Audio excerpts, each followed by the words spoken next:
ఏరా నీతి లేని కుక్క, మన కింద పనిచేసే వాళ్ళకి తిండి బట్ట ఇచ్చి అండగా నిలబడి ఆశ్రయం ఇవ్వడం యజమానిగా మన ధర్మం. అలాంటిది నిన్నే నమ్ముకుని నీ పంచన పడున్న వాళ్ళ పడకనే పంచుకున్నావంటే మృగానికి నీకు తేడా లేదు. రాయ్ అయ్యా, గుళ్ళోకి వెళ్ళి అమ్మవారి పసుపు తాడు పట్ల. అట్టగలయ్యా. ఇదిగో అమ్మాయి, ఇలా రా. ఏ చేతులతో అయితే ఆ అమ్మాయి జీవితాన్ని నాశనం చేశావో అదే చేతులతో ఆ అమ్మాయి మెళ్ళో తాళి కట్టి కొత్త జీవితాన్ని ఇవ్వు. ఇదే ఈ పాపారాయుడు తీర్పు.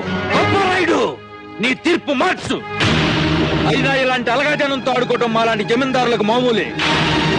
నేను నీ చెల్లెలు భర్తని, వీడు మాకు పుట్టిన బిడ్డ. కాస్త ముందు వెనక ఆలోచించి తీర్పు ఇవ్వడం నేర్చుకో. ఆపరా ఆపరా ఆపరా ఆపరా ఆపరా ఆపరా. అంతకు మించి ఒక్క మాట ఎక్కువ మాట్లాడి